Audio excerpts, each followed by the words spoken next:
दोस्तों, आप लोग कैसे हो? आज फिर लेकर आया हूँ एक ऐसी कहानी। हॉरर की आज की कहानी है रहस्यमयी निगरानी। छोटी मीना एक पालतू जानवरों की दुकान में काम करती है। काम के सिलसिले में उसे एक पक्षी को आयरलैंड के उत्तरी इलाके में एक ग्राहक तक पहुंचाना होता है। दरअसल वह जाना नहीं चाहती थी, लेकिन ग्राहक ने इतनी बड़ी रकम दी कि मना नहीं कर पाई। अगली सुबह मीना और पक्षी सफर पर निकल पड़ते हैं। ध्यान रहे, यह पक्षी आगे चलकर कहानी में अहम भूमिका निभाएगा। रास्ते के नजारे बेहद खूबसूरत थे। मीना जल्द ही एक पेट्रोल पंप पर पहुंचती है। अब उसे जंगल के भीतर जाना होता है, लेकिन उसने पास लगे नोटिस बोर्ड पर लापता लोगों की सूचना पर ध्यान नहीं दिया। जंगल में घुसते ही उसका फोन और कार रेडियो काम बंद कर देते हैं। कार भी अचानक बंद हो जाती है। मीना उतरकर देखकर समझ जाती है कि कार ने काम करना ही बंद कर दिया है। वह अपना सामान लेकर पास किसी छोटे होटल की तलाश में निकलती है, लेकिन यह जगह सुनसान और भयावह है। थोड़ी दूर चलने पर उसे डर महसूस होता है और जब वह वापस कार की ओर लौटती है तो कार गायब हो चुकी होती है। धूप तेजी से ढल रही थी कि अचानक दूर से कांव कांव की आवाज आई। उजियाले में उसने देखा कि एक बड़ी संख्या में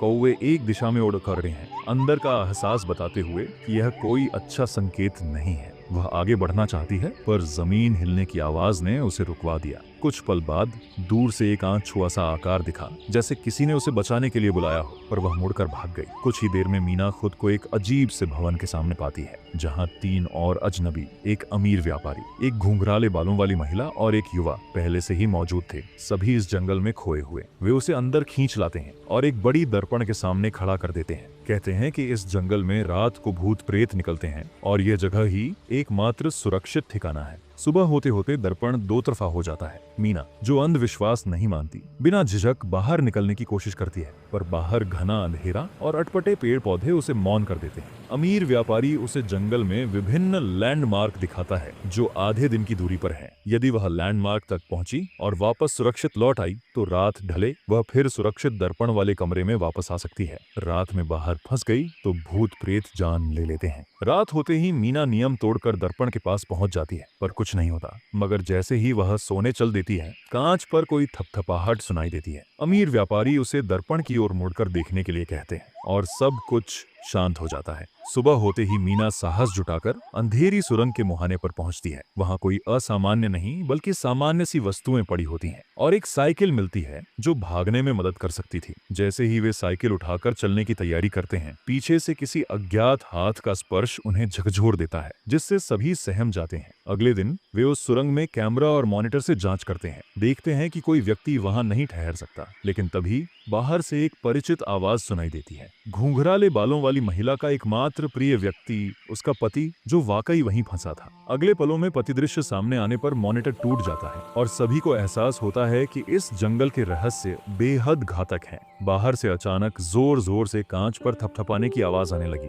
यह तब तक जारी रही जब तक कांच पर दरार नहीं पड़ गई। अगले दिन सुबह मालकिन ने बिना झिझक साइकिल उन्हें वापस लौटा दी, लेकिन इससे भी लड़की ने भाग निकलने की अपनी योजना नहीं छोड़ी। वह दिन में जंगल में निशान बनाती और लौटकर नक्शे पर जंगल के चिन्हित स्थानों को दर्ज करती, लेकिन जैसे ही वह पीछे मुड़ी, वह घुंघराले बालों वाली लड़की अचानक वहां नहीं थी। लड़की को पिछली रात की बात याद आई। संभवतः वह युवती अपने पति की मृत्यु को सह नहीं सकी। जैसा सोचा गया था, उसे थोड़ी दूरी पर एक गहरे गड्ढे के पास पाया गया। वह आत्महत्या करने की कोशिश कर रही थी। तभी पास ही से कोई अजीब सी आवाज आई। जब दोनों वहां पहुंची तो देखा कि युवक ने मालकिन को बांध रखा था। पिछली रात की बेरुखी के कारण अब उसे मालकिन पर कोई भरोसा नहीं रह गया था। वे दोनों जब सुरक्षित स्थान पर लौटे तब तक रात होने को थी, लेकिन युवक दरवाजा खोलने को तैयार नहीं था। तभी लड़की ने अपनी बचपन की एक पीड़ा साझा की। उसने बताया कि कैसे एक बार माँ के कहने पर खिड़की बंद न करने की जिद में एक सड़क दुर्घटना हुई, जिसमें उसकी माँ की मृत्यु हो गई और बहन घायल हो गई। इस गलती का अपराध बोध उसके मन में हमेशा रहा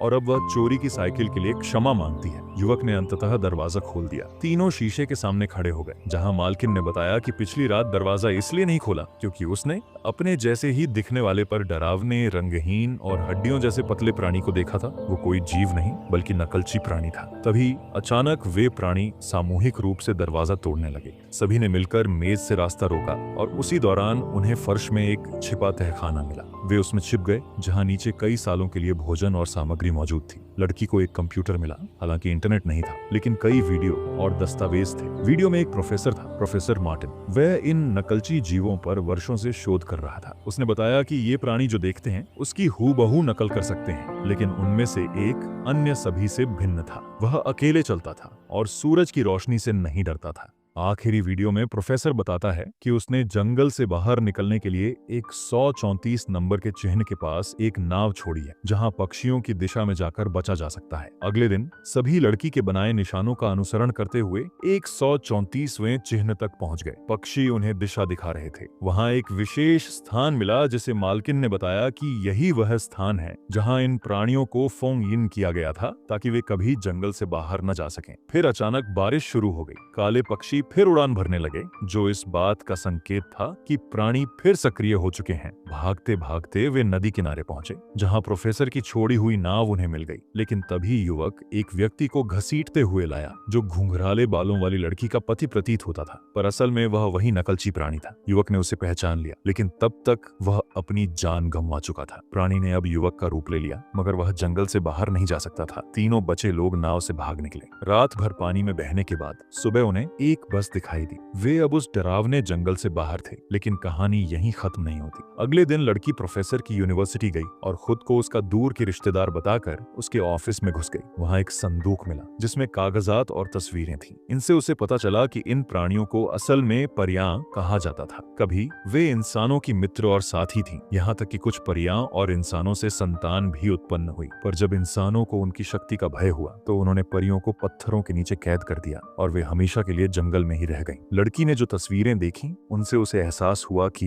ये सब अभी खत्म नहीं हुआ है। रात में वह घुंघराले बालों वाली युवती के घर पहुंची और दिन में जो तस्वीरें मिली थीं, उन्हें मेज पर रख दिया। जैसे ही तस्वीर निकाली गई, शुरुआत में घुंघराले बालों वाली युवती को कोई अजीब बात नहीं लगी, लेकिन तस्वीर में उस महिला की झलक थी। इस पर मीना, मुख्य पात्र, ने बताया कि उसने सहायक से पूछा था। वह महिला प्रोफेसर मार्टिन की पत्नी है और प्रोफेसर की पत्नी तो कई वर्ष पहले फेफड़ों के कैंसर से चल बसी थी। तभी घुंघराले बालों वाली युवती ने कहा, वे प्राणी तो धूप में रह नहीं सकते ना। लेकिन प्रोफेसर की रिकॉर्डिंग में बताया गया था कि एक प्राणी था जो अकेले रहता था और उसे सूर्य का डर नहीं था। यह जानकर दोनों घबरा गईं। जब मीना पानी लेने के लिए मुड़ी तो देखा कि सिंक में तिलचट्टे रेंग रहे थे। चारों ओर एक डरावनी खामोशी थी। अचानक एक कार की आवाज आई और उसमें से उतरी असली घुंघराले बालों वाली युवती। तभी मीना को समझ आया, उसके सामने जो महिला खड़ी थी वह कोई और नहीं बल्कि परछाई प्राणी थी, जो उसकी दोस्त का रूप धर चुकी थी। उससे पहले कि वे कुछ कर पाती, वो परछाई प्राणी ने उस युवती पर हमला कर दिया। मीना भागने लगी, परंतु परछाई प्राणी ने उसे जकड़ लिया। इसके बाद उसने मनुष्यों पर आरोप लगाया कि उन्होंने उसे धोखा दिया, उसे जमीन के नीचे बंद कर दिया, उसे कैद में रखा। असल में इस सब का एकमात्र उद्देश्य था मीना का रूप धारण करना, क्योंकि मीना ही थी जिसने अपनी माँ को दुर्घटना में खोया, अपनी बहन को भी छोड़ दिया। ऐसे में अगर वह प्राणी मीना का रूप लेती तो किसी को कोई शक नहीं होता। लेकिन उसे यह नहीं पता था कि मीना दरअसल एक मानव परछाई संतान है। जब मीना ने अपना सच बताया तो वह परछाई विचलित हो गई, क्योंकि उसके अंदर आधा इंसानी खून था, जिससे उसमें भावनाएं थीं, ईर्ष्या, क्रोध, पीड़ा, सब कुछ। मीना ने उससे दिल से बात की, अपना अपराध स्वीकार किया, उसे उसकी असल पहचान दिखाई। आखिरकार वह परछाई वापस अपने असली रूप में आ गई और मीना को छोड़ दिया। जाते जाते उसने मीना का धन्यवाद भी किया कि उसने उसे उसकी असली पहचान से मिलवाया, और बिना पीछे देखे वह वहां से चली गई। कहानी के अंत में मीना अपनी छोड़ी हुई बहन के पास गई,